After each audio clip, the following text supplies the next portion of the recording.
আপনি জিজ্ঞাসা করলেন শহীদের মর্যাদা কেন এত বেশি, আর আমি বলবো আল্লাহর রাস্তায় শহীদের মর্যাদা কেন বেশি হবে না।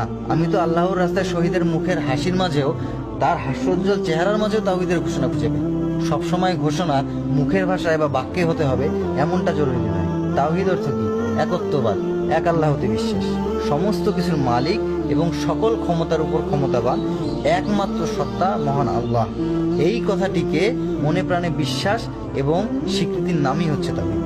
সোশ্যাল মিডিয়ায় বিভিন্ন সময় কিছু ভিডিও আপনারা দেখেননি যে আল্লাহর রাস্তায় বা জিহাদের ময়দানে মৃত্যুবরণ করেছে, অথচ মুখে হাসি।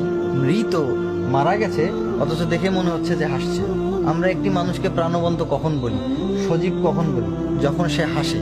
আমরা বলি না যে প্রাণবন্ত হাসি? আর একটা মানুষ যখন হাসে, যখন হাস্যোজ্জ্বল থাকে, তখন সে জীবনের উদ্যম ফিরে পায়।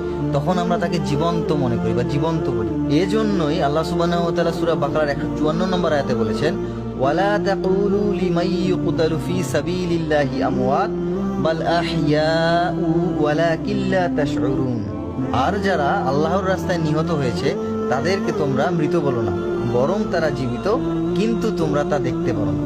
একমাত্র মুমিন ছাড়া এবং আল্লাহর রাস্তায় শহীদ ব্যতীত অন্য কোনো ধর্মের কোনো মৃত ব্যক্তির মুখে আপনি হাসি দেখাতে পারবেন যে মৃত কিন্তু হাস্যোজ্জ্বল চেহারা?